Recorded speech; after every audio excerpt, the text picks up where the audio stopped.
The following is an exclusive presentation of WI Garden Media. This is Time by the Tent podcast with your host, Joey and Holly Baird.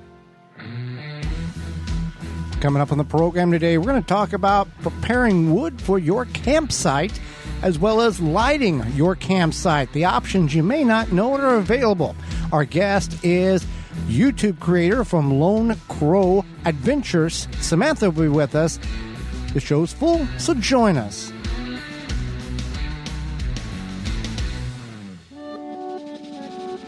Welcome to Time by the Tent. I'm Joey Baird. Time by the Tent podcast. I'm Joey Baird. Beside me is my wife, co-host, best friend, and camping partner, Holly Baird. This program is for you for public and private land, hiking, outdoor land ownership, and more. Thank you for taking time to download the program or viewing it on our YouTube channel, Time by the Tent. You can find all past shows on our parent website underneath the camping and camping podcast tabs. That website is the WisconsinVegetableGardener.com. We also have a national garden radio show. If you're interested in that, you can check that out too at that website. You can send us an email, TWVG Show, TWVG Show at gmail.com, TWVG Show at gmail.com if you've got a question or you want to add to the conversation. You can also give us a call anytime, 24/7 to 1-800-927-SHOW. That's 1-800-927-7469. Well, we have a show today. Going to talk about cutting, processing, prepping wood for your campsite. And I was thinking maybe we should talk about public land ownership at some point. Yes, we will. Yeah. All right. So anyway, we are talking about... First of all, cutting wood. If you go to a public campsite, many campsites in the public domain do not allow you to scavenge for wood in the woods nearby your campsite. You are forbidden to do that, and if you do that, you do it under the shade of darkness so nobody knows. But most times you either have to buy the wood at the facility or on the premises, or you go and buy it within a certain parameter outside of that camping area based on the laws and regulations in your particular area. Typically, the wood is about $1 million a bundle, and it burns in about 5 seconds. So keep that in mind.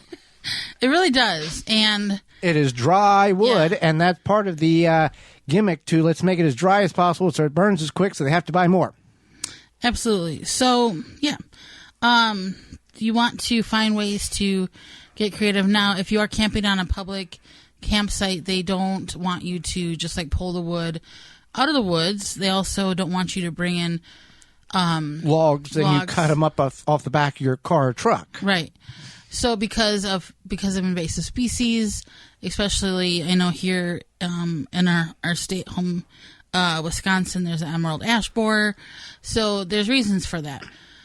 Now you can get creative. You can oftentimes find campsite approved wood for sale when you're driving on the way there. You'll see it at gas stations. You'll see it sometimes at outside of people's homes. Right. Within 10 miles of the state forest where the public land is in Wisconsin is the rule or law or however you want to look at it. You can't buy wood outside of that parameter of 10 miles.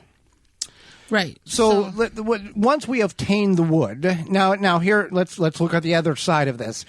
If you have your own property or you are going to a hip camp and they allow you to salvage for wood in their woods. We've gone to one, and we've gone to two separate ones, and the one allows, the other one doesn't. But if you're on your own property, then wood availability pretty much is not an issue. However, the preparation in order to use that wood for campfire and cooking is a little different in the cautionary measures in which one needs to take. You're buying the wood at the campsite, at the public campsite, you're cutting open the bag, you're putting it on the fire, boom, it's gone. private land, you are typically using, in some instances, mechanical means in order to harvest the wood, whether it's down or you need to cut it down. So you mean like a chainsaw? Chainsaw or axe. Mm-hmm. And there are some cautionary measures one needs to be aware of if you're cutting a tree down. There's many great tutorials online, but essentially the bottom line is know where it's going, have an escape route, and properly cut the tree so it doesn't barber chair and kill you. Right. Barber chair is whenever you don't cut it right and it starts falling, and then it splinters out and kicks back and knocks anything out behind you. Right. So, yeah, you want to be aware and be safe and make the best decisions possible. So chainsaw, you're not going to typically use that at a public campsite or a hip camp. That's going to be more of a private use thing. Now, an axe or a hatchet, yeah, you potentially would take that to a public campsite, because these logs, if you're looking to chop them down fine enough in order to create kindling, then a fire starter, then you can certainly do that. And a hatchet is good if you get the right kind of hatchet, and not the El Cheapo one we bought on sale that we had to resharpen once we got it. Typically, the hatchet has a hammer or a flat surface in which you can take 10 stakes in, or nail something in, or pound something in, or whatever you need. It's a hammer. Right. It's dual purpose, basically. And yeah, so then we have the hatchet. Then we have what's called a bow saw or a folding saw. Yeah. And those are the same, but not the same. Right. A bow saw is a large, up to 30 inches, in most cases, 24, 30 inches. It's got a hoop on it where you can cut wood. A folding saw is like a giant pocket knife. That's a saw. And these are typically more user-friendly for smaller applications. If you're cutting down a small tree, limbing, if you're creating a trail on your property, these are tools that would be better, that you don't have to lug a chainsaw around if you're just trying to trim or limb up trees in that instance. So, and knowing the type of wood, you can, like we talked about, the wood in which you buy is dry as can be and is very flammable, because that's what that's how they make it and that's what they want. If you are harvesting your own wood, fresh wood or green wood, live tree wood, it does burn, but it takes a lot of accelerants and time in order to ignite that green, pulpy wood, sapwood. Unless you find an elbow log. Well, that had been there for a while. Tell the story. All right. So Joey and I, we were camping at this hip camp, and somewhere by the woods, you found this log that looked, to me, it looked like an elbow. It had kind of like an L shape, and not quite an L shape, and it was very large. 2 foot long, and it had a 45-degree angle in it, and it was about 8 inches in diameter. Yeah, it was a big piece of lumber there, and I called it the elbow log, and we finally put on the fire, and it kind of just burned overnight. Yeah, it took about 24 hours to really burn all the way through. But with that instant, it's going to take a while to, you want to get aged wood or seasoned wood. What that means is seasoned wood is it's cut down today. Does that mean somebody put some spices on it? No, it's cut down today, and it's let aged for a whole season or a whole year. Mm-hmm. Some people will split the wood in order to get it to dry out quicker. When you are looking for trees to cut down, you're not looking to cut down the biggest, livest tree you can. You're looking to cut down trees that have already died, either recently or some time ago, because that wood is going to be already seasoned or dry to some magnitude where you can use it relatively quickly. And another helpful tip for those whom are camping or residing on their land for weekend recreational use, if you're intending to use that land over the course of as long as you can until the snow says you can't, even during the summer, the spring, the summer, the fall, take a little time each weekend or whenever you're there, set a time apart, and only work on wood preparation. cut so much wood, split so much wood, stack so much wood. So when that cold time comes, you're not outside the tent or the cabin cutting wood because it's cold and you didn't have the wood prepped.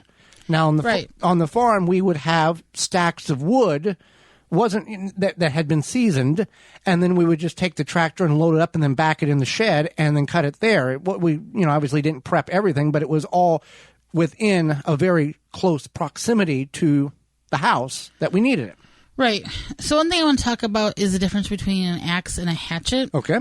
So a hatchet is smaller. It's like handheld. 24-inch handle. Yeah. Maybe 30 at the best. Right. And then a axe is longer, and that's what... Okay, so what I'm trying to ask here is... Yes. Can you split wood with both? You can split wood with both. An axe will, with a longer handle, a 48 or 60-inch handle, with a large 5 to 8 pound head on it, will penetrate through the wood much easier than a hatchet that is 1 to 3 pounds and only a 20 to 30-inch handle. The centrifugal force and the weight is going to crack the wood much easier. Also depends on the wood too. Pine splits a lot easier than ash or elm or oak, which are all very hard woods. Maple is a very soft wood. So it also depends on what type of wood you're cutting and how many knots and how dry it is. The drier the wood, the easier it is to cut or split. Right. Yep. Okay. And you want, when you look at the top of a piece of wood that's cut, like sawed, let's say it's 12 inches in length, you want to look at where the natural cracks are, and that's where you want to start splitting, because it's going to be more probable to split along those cracks than just to go, okay, I'm just going to hit in the middle and see what happens. That makes sense. Yeah, definitely want to do that. And I had a thought, but I lost it. But I am very excited for us to get an axe and for me to split some wood. Cut some wood. Yeah. You do want to be cautious that you are aware of how you hit the top of the wood that you're splitting. Because if it shears off one way or another, that axe head is going to go, and you need to be careful of where the ricochet is going to happen. Like your shins? Like your shins. Yeah. I've never had that happen, but you need to be aware of how things can potentially, when you split the wood's typically going to go right and left, and you want a very strong stump to cut on. So it's not like tippy? And it's not tippy, right. Yeah. Even if you have to get a larger stump and kind of dig it slightly into the ground to firm it in, to have a foundation to where you're not going to hit it and then it's going to wobble, and then you got to fight two pieces of wood whenever you're splitting. Yeah, that would be not fun. Yeah. So we're kind of going back and forth from private, public land to your own land, but a lot of it is applicable, and you just need to be aware of safety first. And we talked about this a couple of shows ago. You were hiking, and there was a individual or people who money was not an issue because they wanted a lot of wood. Oh, yeah. That's right. It was at a popular state park, and I was parked by the ranger station, whatever you want to call it. Ranger danger. No, that's not right. Ranger station. That's stranger danger. And they were by the wood pile, and they were putting the wood in their SUV. And in Wisconsin, it comes in giant, well, I call them onion sacks, where they pack enough, about the size of a diameter of a 5-gallon bucket. They slide it in the bag and charge you $6 to $8. These were some sort of twine straps. They were wrapped around. It just probably depends on who the supplier is. But yeah, they were adding these bundles to their SUV, and then the lady said to her friend, "Okay, that's blah blah blah. Go tell the guy." And it was like 20. I don't know how much it was. It was like more than 70 or something. I think you said 54. More than you would have felt comfortable burning up in a weekend. Yeah. And then she was like, "I don't know if I have cash." And they're like, "I think they take cards." And okay, if they take cards, then we'll do 2 more or whatever. I don't know. So, yeah, that's the thing. And as I know the state park well, and there are places you can buy wood outside of the state park that are cheaper. But still, you're looking at, realistically, you put all the wood you bought, let's say it's $7, on the fire at once, it's gone in about an hour. You've got to really pace yourself or go, okay, we're going to have a really tiny fire until we need to cook. And then we're going to have really a lot of fun for 25 minutes until it's all burnt up, and then that's it. That's the thing, is that if... I understand people got to make money, but come on. Right. But I'm just saying that if you... First of all, if you are camping during the summer and it's 80 degrees out, why are you having a fire? Bugs. Yeah, to that keep makes the sense. bugs away. Okay. Second of all, if you are camping and it's 40 degrees out, then you need to figure something out, because if you're using the wood to keep you warm, that's totally valid, but it can get costly. Well, at that one hip camp that we were at, where you were allowed by the owners to salvage for wood in the woods, we had a very large fire because the wood was not, you just keep bringing it out and piling it on. It was very enjoyable. And that's the way on your own private land. If you have 1 acre, that's a little different than if you have 40. If you have 40 acres, you don't feel too bad about using down trees first, and then, okay, that tree's dead, let's cut that one down. If you have 1 acre and you only have a couple of trees on it, then you're kind of in the public campground mindset of, I don't have enough trees to burn here. Yeah. And that's the thing, is that you have to consider these things when you're camping, whether it be on a state or county or whatever ran campsite, or if it's a private campsite or your own land. You want to think about how you're going to make a fire, keep a fire going, if you're going to cook over, etc. So, I think we've talked about fire starters before, but cutting wood preparation, there you go. Hopefully that has helped you in your camping experience. Hang out with us when we come back. Lighting at camp. We'll go over some options that you can incorporate into your weekend activities. You're tuned in to Time by the Tent podcast.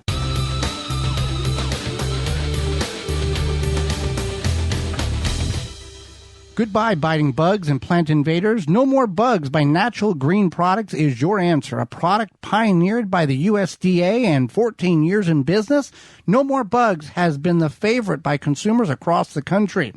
More than a repellent, it is safe for you, your pets, your plants, and your home. Visit nomorebugs.net for free shipping on orders over $50. Use coupon code FREESHIP for me. That's free ship, the number 4, me. Grip 6 produces American-made products with sleek designs and quality materials. Based and manufactured in Utah, they have a high quality and durable products to last a lifetime. They're built beyond tough. Their wool socks come from the Rocky Mountains, and even for the most sensitive toes, these socks are made for everyone. High-quality wool socks make a huge difference for happy feet. You can wear them around the house, daily, to the outdoors, to the garden, etc. And we are glad that we made the switch ourselves, because they're incomparable to any other sock we have worn. Designed and manufactured in-house for the best results and quality every time. When you purchase from Grip 6, you're supporting long life cycle products and American-made manufacturing.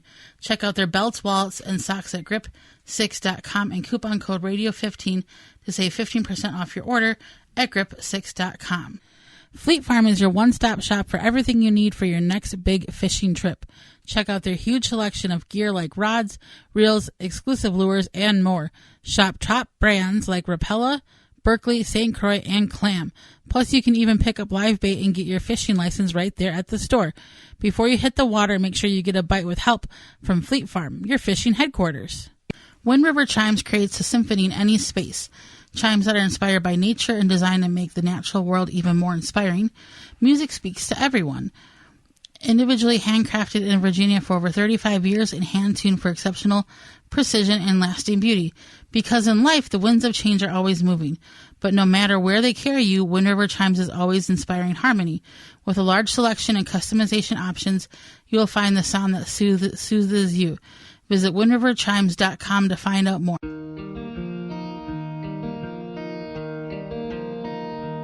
Welcome back to Time by the Tent podcast. I'm Joey Baird. I'm Holly Baird. And we're going to discuss lighting at camp. Now, lights are important for a variety of reasons at camp, but we're going to tackle the private land as well as the public campground lighting recommendations on our behalf here, and kind of share what our thoughts are on how it's best and what we have used in order to light our campground or campsite.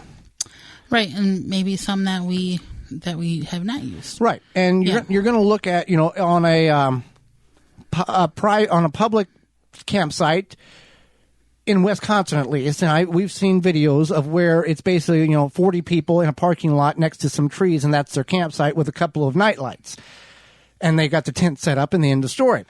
But in Wisconsin, there is some separation between campsites, and it does get dark. There's no additional light provided by the state at the campsite. So the campfire does illuminate, but as we talked about in the first segment, that only lasts so long based on how much money you're willing to spend.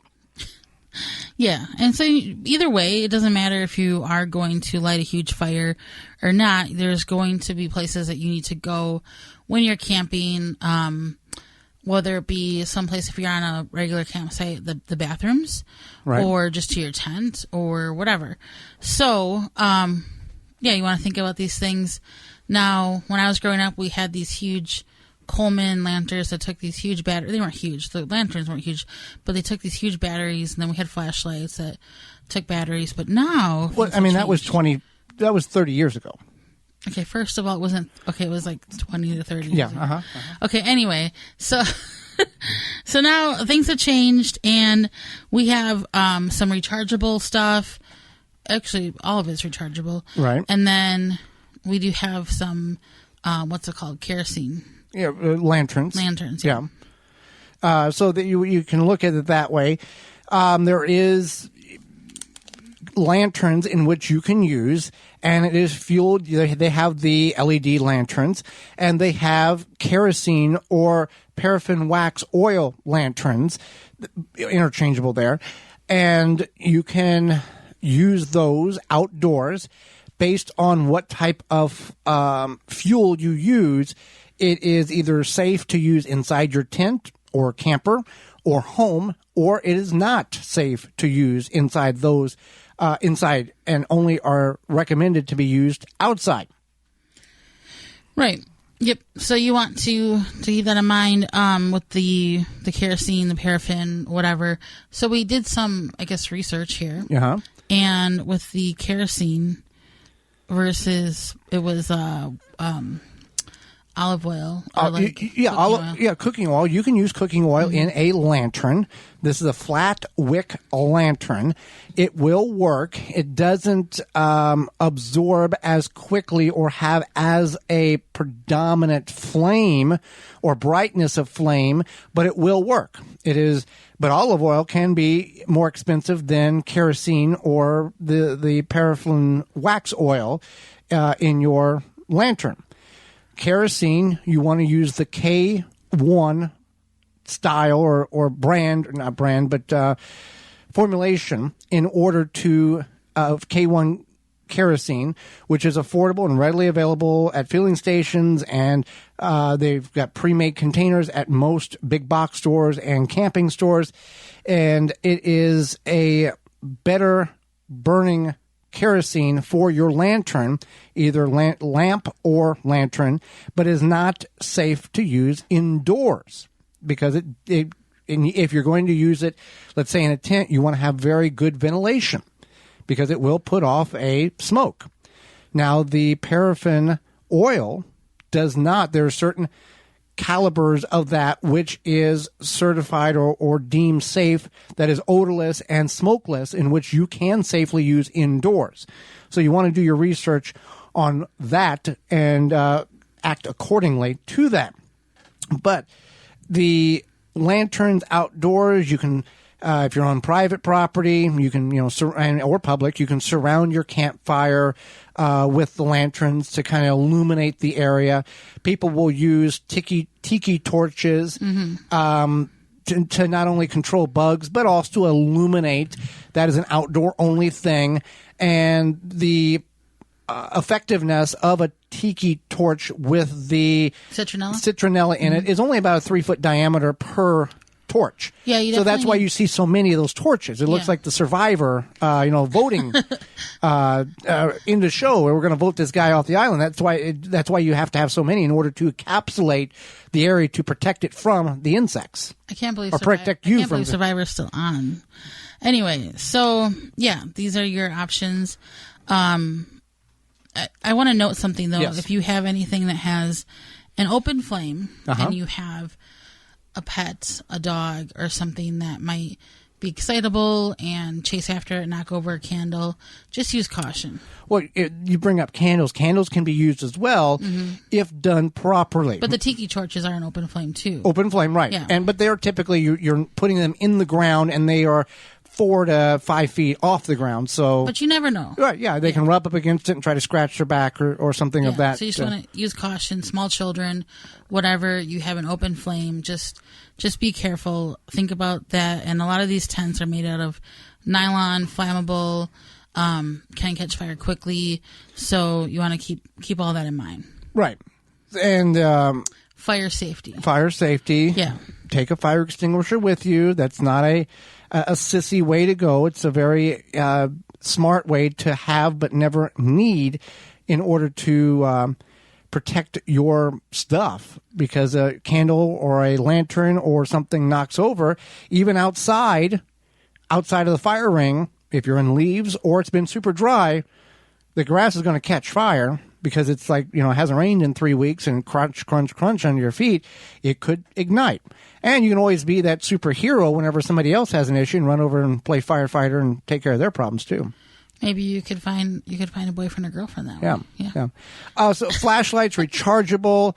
When you're looking for internal lights. Now, it depends on the type of tent in which you have. If you have a 14 by 16 wall tent that you're going to permanently leave for 3.5 seasons on your property, the light selection is going to be very different than if you have a pop-up dome tent that sleeps 2 people that you're only using overnight at your favorite public campsite. So the type of light is going to be something that you need to research. We are looking for the scenario 1, long-term permanent light, or some type of light that attaches to the rafters, that recharges, has a long life before it runs out, in which you could get a couple of nights out of, take it off the ceiling, take it home, charge it up. When you go back to the property, you can do it again. So that's something. You've got string lights, you've got the little LED kind of like a decorative sidewalk lights. Fairy lights, yeah. That's the thing, is that now you have all of these, you have mini solar panels that you can get for even to charge your phone with a battery pack, right? So you can get that for these small lights. Maybe you have some of these like fairy lights or decorative string lights. Then maybe you can find something that would solar charge them during the day. There's a lot of options and you can play around. Those fairy lights might be enough that you need inside your tent in the evening time to get changed or get ready for bed, whatever. You don't necessarily need some huge airplane landing light. No, 3 AA batteries, and you probably, last most of your camping season. But if you're going to be in the tent on your property for long periods of time, as the days get shorter, you're going to want to have some illumination inside the tent in whichever you can play games or sit around. So you're not sitting and dealing with one little lantern that's hanging from the ceiling when you've got a tent that's 224 square feet. You're trying to squint at your playing cards or whatever. Right. So having available light, even if in that situation where it's a more permanent, that you can have like a grid or sections and it all runs off a power station or some type of rechargeable or solar chargeable power bank in which you leave there, and that's part of the your energy source, your own power station. Yeah, so that's an option for recharging. And we see now that you can get magnetic large floodlights in which you can put on the outside. You can hang them from a tree, or if you're truck camping, you can stick it to the side of your truck while you're preparing food. And they have, they have quite the lumens in brightness that really illuminates the whole area that you are at. And you can also do motion sensing lights if you are concerned about being aware of what's coming in and out of your camp. Now, this is not something you want to do at a public campsite when everybody's so close that every time the kid rides by on the bike or a raccoon runs through, everything lights up and you wake everybody up. This is more of a private or very distant campsite or private land where if you're concerned about or you want some, signal and something walks through it, lights up, then that's some option which you can do. And they have the LED rechargeable lights for that as well. So, but where the kerosene lights and all that, you want to be cautious of what the fuel is, your lanterns or your lamps when it comes to that. So, you got anything to add? For the fuel lamps. Yeah. You can switch the oil out. Oh, yeah. Yeah, you're not committed. Say you're in a pinch, you use some cooking oil or something, and then you still go some kerosene or whatever. You can switch them out. You don't have to worry about cross-contamination. No, it's all going to be flammable. The liquid paraffin will become a solid at about 15 degrees Fahrenheit. And it will significantly decrease the shelf life after that has thawed. It still will be flammable. It still will work, but it's not going to last very long. So if you're in that, I don't want to get kerosene yet, we're going to do the safe, the paraffin way. You can do that. And then as you get closer to cold temperatures, you can swap it out for the kerosene, which can be purchased in very safe, transportable containers. And you don't have to get a jug and go to your local gas station and get 5 gallons or 3 gallons or whatever. So hang out with us. When we come back, Samantha from Lone Crow Adventures will be with us. You're tuned in to Time by the Tent podcast.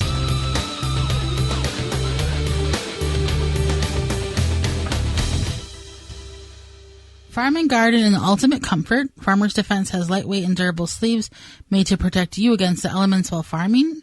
Farmer sleeves offer unparalleled protection of arms and skin for any farmer, gardener, or outdoor worker. Say goodbye to irritated skin and sunburns in the garden. Their sleeves offer cooling comfort and protection against elements and outdoors. An alternative to thick clothing, Farmer's Defense is made of wicking material with UBF protection factor of 50+ to protect you from allergens and scratches. You can find all of their great products at visit farmersdefense.com. Do you own property and you're trying to keep newly planted and established trees healthy and hydrated wherever they may be planted? Well, tree diaper technology can significantly increase the water to your trees. No pipes, no hoses needed. Hydrates from water, from rain, or when you water the trees. Eliminate watering altogether and let it take care of itself. Find all of the information out at treediaper.com. That's treediaper.com and use coupon code GARDEN15 to save 15% off your order at treediaper.com. Hydrate those trees no matter where they're at on your property.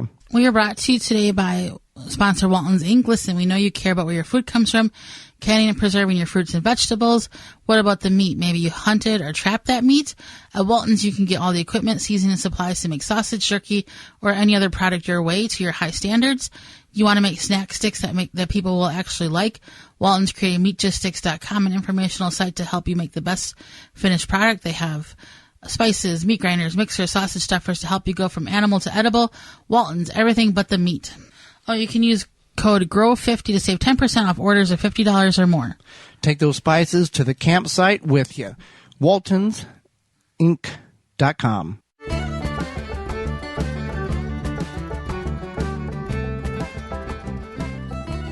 Welcome back to Time by the Tent podcast. I'm Joy Baird. I'm Holly Baird. And we appreciate you tuning in, downloading the program, watching us on YouTube. Holly, let's go to the hotline and bring in our guest for this week. Samantha is the host and founder of Lone Crow Adventures YouTube channel. Her channel is dedicated to camping, hiking, backpacking, and outdoor adventures. If you're into gear reviews, camping, tips, secret hack, and outdoor adventures, Lone Crow Adventures YouTube channel is the right place. Videos are posted weekly. Welcome to Time by the Tent. Perfect. Thank you so much for having me. I appreciate it. Well, thank you very much for joining us and the information you're about to share with all of us. I will start with this. How did you get into camping? Was it something that you've always done or you found it later on? Well, kind of a combination answer. When I was a kid, we used to do a lot of fishing, and my mom was not a tent person. Okay. So between my mom and my dad, they found the happy medium of renting these rustic cabins, and they were really rustic. They had some running water, because that was mom's kind of minimum standard, but they were pretty dilapidated little cabins. And we had campfires, and it was a whole family thing where, you know, my uncles would come and my cousins, and that's really kind of my first outdoor experience. And mom always refused to go tent camping. And it wasn't actually until, I would say 2005, and my dad had since passed away, and we had not been on any kind of these cabin adventures for years and years and years. And I finally convinced my mom as I was an adult. I said, I want to go tent camping. Why don't you come with me? And her and I went on our very first tent camping adventure. And it was just something that kind of it lit a spark in me. It was definitely a piece of my life that I had been missing for my whole life up until that point. Wow. And now doesn't your mom appear in some of your videos? Am I wrong about this? Oh, no. Yes, she has, Okay. She's gotten into the hiking a little bit. That's been the latest adventure for her, is doing some, she hasn't done any overnight backpacking trips. I don't know if we'll get that far, but definitely some pretty serious day hikes. For somebody that doesn't hike, they're pretty serious anyway. Fantastic. So you made a video in the past year called 25 Mistakes Every New Camper Makes That Will Ruin Trips. What are like your top 3 to 5? I think the biggest mistake that most brand new campers make, and actually I didn't even include this in the video and I thought about it after the fact, is not really understanding the importance of having an air pad or some type of sleeping mat when you go camping. I know when I first got into camping, I kind of thought that a sleeping pad was more for comfort than anything. So I was pretty broke. I was a college kid, so I just went to the dollar store and I bought one of those blow-up pool mats, and I slept on that, and it was horribly uncomfortable. And, I was born and raised in Canada, so even in the middle of July, it was really, really cold. And I didn't understand that you needed to have a camping mat that had a specific R value for insulation for the environment that you're camping in. So I see a lot of new campers make that mistake where they'll just bring some blankets or something like that, just thinking they need a little bit of padding against the ground, and not realizing that it's not really as much about comfort as it is about insulating the ground from seeping the heat out of your body. So that's probably the biggest one. The mistake that I see a lot of new campers make as well is just around the area of fire, just not really understanding the tools that they need to bring with them to make a fire, understanding that you can't just go to the camp store and buy these huge logs and then put them on the fire and expect them to burn, and also not preparing for the event that you have a hard time getting a fire going, that maybe you should have some kind of a propane or a butane stove to help you cook, just in case the climate's not going to go in your favor, or if the wood's not going to burn well, you have some other way to make your dinner. So those are the primary mistakes that I see.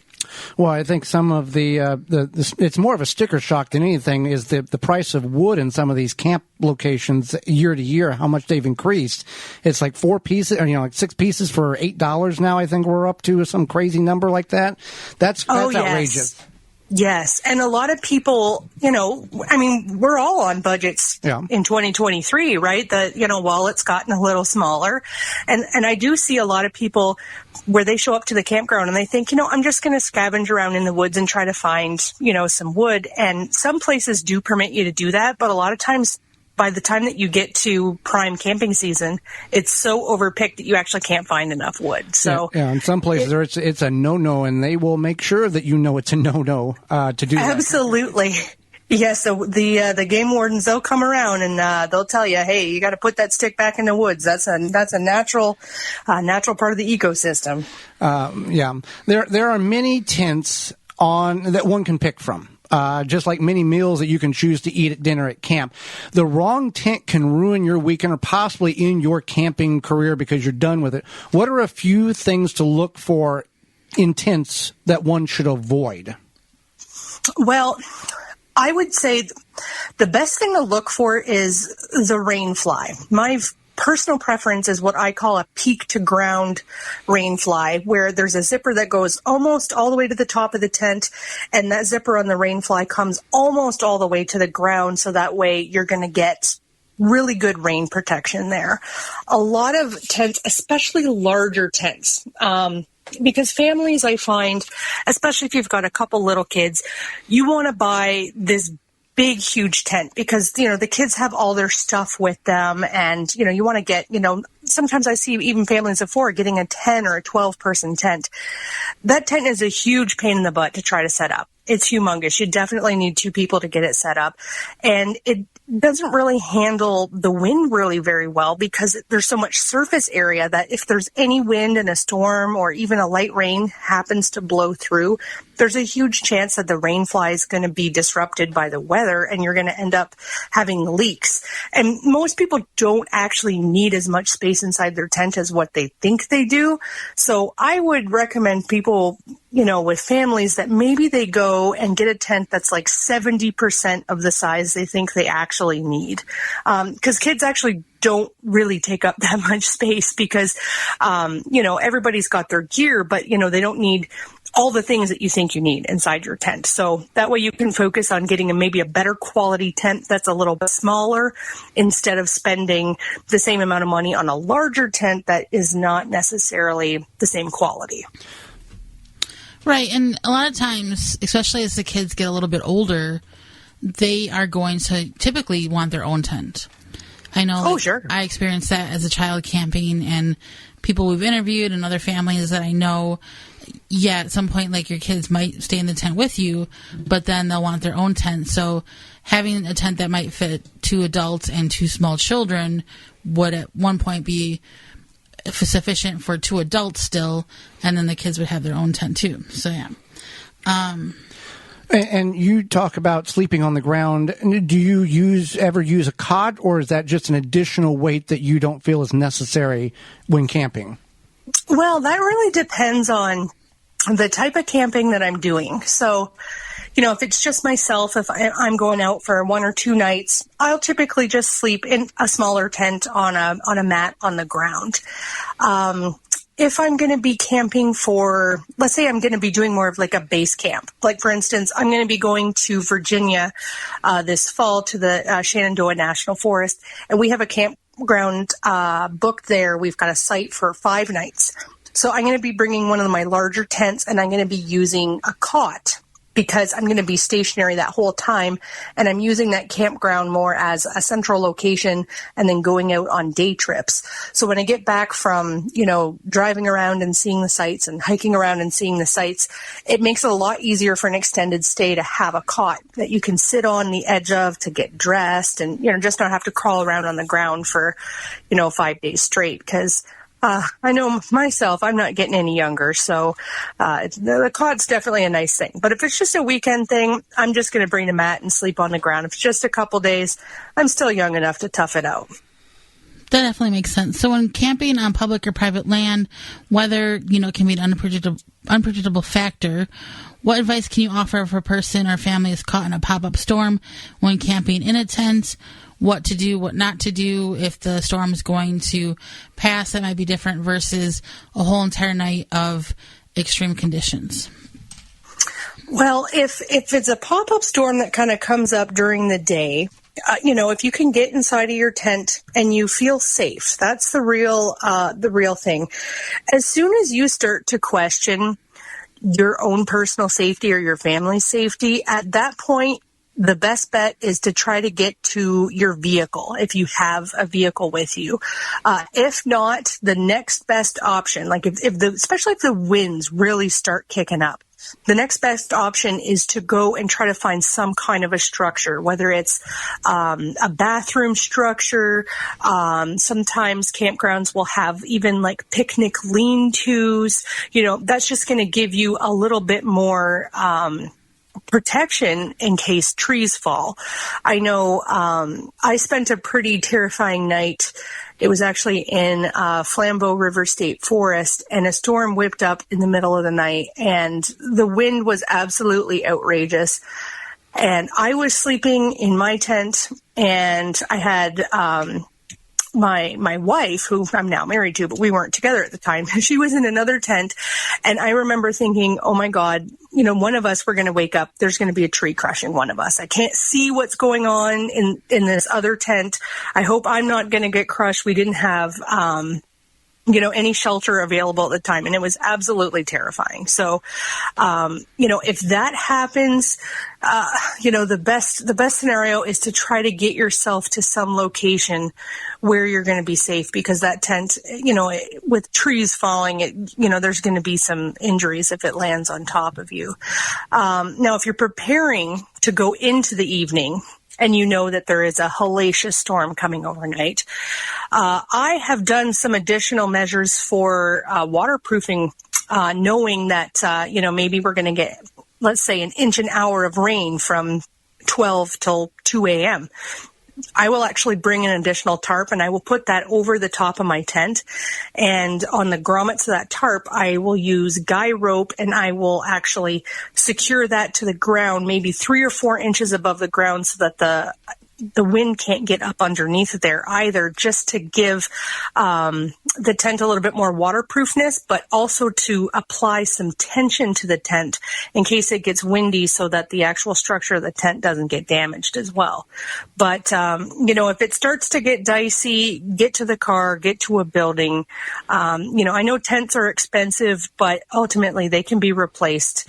Lives cannot, and injuries, you don't want to go down that road either. And I'm going to guess, and I don't know, is state parks, they probably have some type of plan implemented where they have a shelter in which if bad things happen, you're supposed to go there until the duration of the storm is over. Yes. And in fact, this is really, really common down south. I was actually at a campground in Oklahoma. I think it was Great Salt Plains or Great Salt Lake Plains, something like that. Anyway, they actually it was an underground bunker that you would go to for tornado, because the alarms would go off, and then you'd run to the tornado shelter that was underground. And in this underground bunker, it would probably house maybe 30, 40 people. It was pretty big, and it was left open all the time. And there were benches on both sides of it, and there was a crate that was left open that you could access that actually had military rations in it in case you got stuck there for a couple of days. It was one of the most wild things I've ever seen.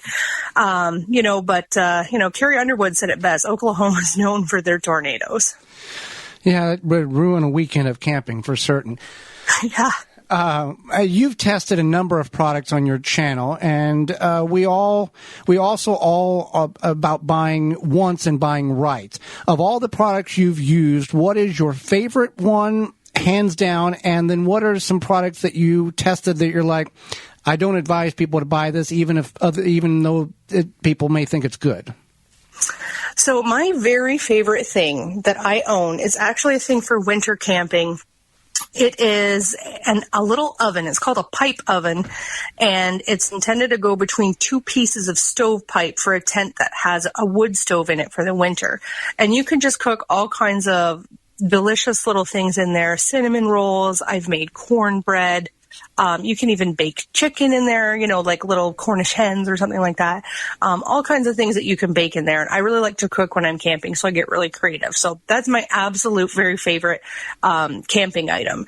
If I had to pick a summer camping item, that was my favorite.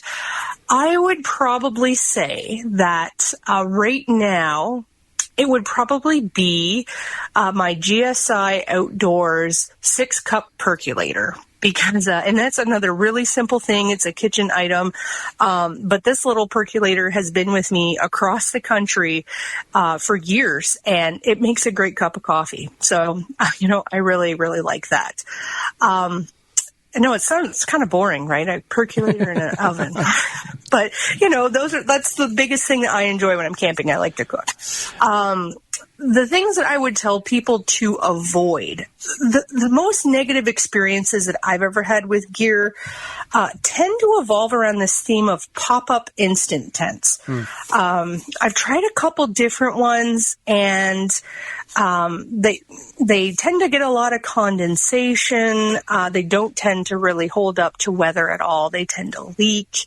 And there's also been some kind of quality control manufacturer kind of defects with a few different models that I've tested. So, other than throwing a tent in the backyard for the kids to camp out, on a sleepover or something, I would really advise people stay away from the instant pop-up tents. Go with a dome tent. If you're new to camping, go with a dome tent because it's the most versatile tent. You'll probably be the happiest with it. And do you, with all your hiking and camping, do you take a GPS, SOS radio? I don't know that Garmin has one. Garmin has one where you can SOS and relay information if you don't have cell service. Absolutely, yes.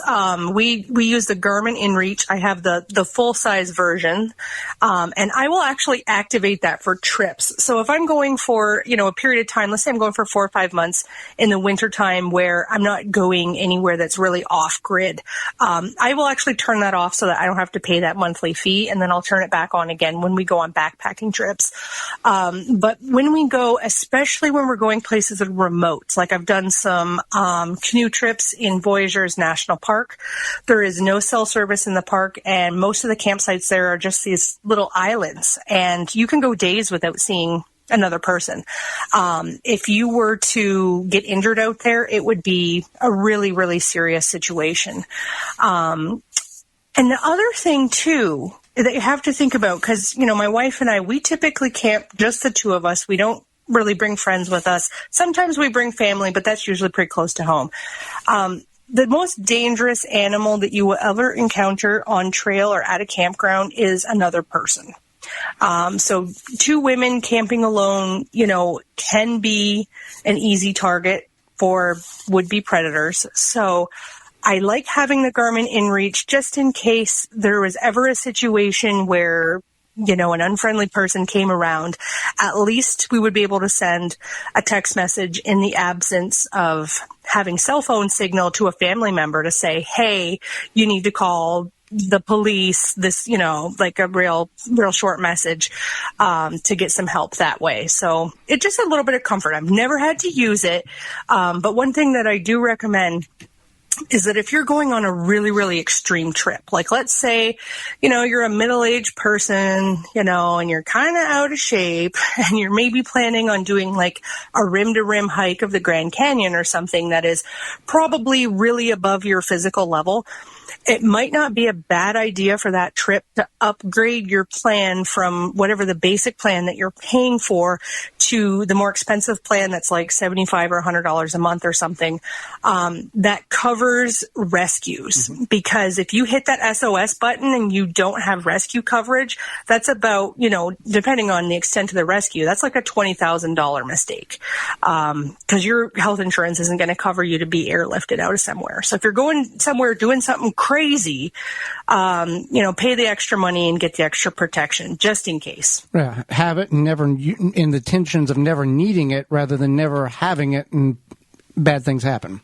Exactly. Yep. And glad that you've not had to use it or been in a position where you felt you needed to use it. And we hope that continues for you and your wife there as you journey on throughout the country. What's interesting is Joey and I watch camping videos, and I always tell him that I really enjoy these hammock camping videos from these men who have the security that can go out and just hammock camp by themselves at night and probably not have to worry about their own safety. And so I really appreciate you bringing up the fact that, like, yes, there are things where we have to worry. I know, like, I hike solo, and it's something that's always in the back of my mind that I am putting myself in a vulnerable position anytime I do go hiking solo.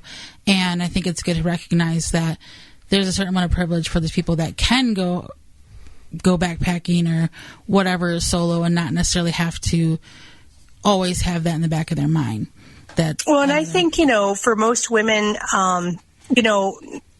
if you get that feeling, and we all know that feeling, if there's any women listening to that podcast, you know that feeling, the creepy guy feeling or the bad situation feeling. The minute that you get that feeling, you need to get yourself out of that situation. Sarah and I had a situation a couple years ago where we had been hiking and we just got all of our stove and everything out. We were just getting ready to start to make something to eat. And there was this group of rowdy guys that we noticed in the distance. They were kind of up on the bluff in the distance. And you could see that they had a bunch of beer and they were drinking and they were rowdy. And I thought, we need to go. We need to go now before they see us because something bad's going to happen. There's 8 guys up there and they've all been drinking and they can hardly stand up and this is not safe for us and we need to get out of there. And, fortunately nothing happened and I don't know if anything would have, but it's that intuition, rely on that because, your instincts generally will serve you best in those situations, not just at camping, but in everyday life too. Now, in your adventures, do you take any self-protection measures? I know Holly has recently purchased a stun gun for her hiking. Do you take any bear spray or anything like that in order to, in the instance that you have to cause somebody to back away, you can use it? I do not. Like if I am hiking in grizzly country, I will carry bear spray. Or if I am going to be hiking in areas where there's a dense black bear population, I will carry some bear spray. I don't feel the need to carry any kind of defense against another person. I guess I'm just relying on my own instincts and, just hoping that kind of thing doesn't happen. I wouldn't really feel comfortable carrying a weapon with me with the intention I might have to use it against another person, Right. That's, I don't like to think that the world is that mean. I'd rather just be vigilant and take myself away from situations as they arise. But you never know. The world's full of weirdos. You could meet anybody, anywhere, any day. Right. Steve Wallace, the famous YouTuber, he says, I've got the bear spray for the 4-legged animals and the 2-legged if I need to. Yeah. I mean, I guess worst case scenario, I've got my trekking poles. I'll come at you with that. Definitely. So we've really enjoyed having you on the program. How can our listeners find out more about you and your videos? Well, if they head over to lonecrowventures.com, that is going to redirect you right to the YouTube channel. Or, of course, you can just search Lone Crow Adventures in YouTube. That will bring you to the YouTube channel. We also have a little Facebook page where, I'll just post some random pictures of things that we're doing and, different ideas and stuff I have. If you guys want to follow me on there, you can search on Facebook, Lone Crow Adventures. We'd love to have you guys join the Crow's Nest. We're a growing community and we all love camping, hiking, and backpacking. Well, Samantha, we thank you for your time and the information you've provided us. For not only Holly and myself, but all of our listeners. All right. Thank you so much for having me. Anytime. Well, we're very happy that Samantha took time out of her day in order to share with us things that will help us in our hiking and camping events. Yeah, some great tips on safety and just really how to enjoy yourself. So with that being said, we thank you for tuning in. We thank you for downloading the program, watching it on YouTube. And until next time, we will see you at I'm Joey Baird. I'm Holly Baird. And we will see you at the campsite.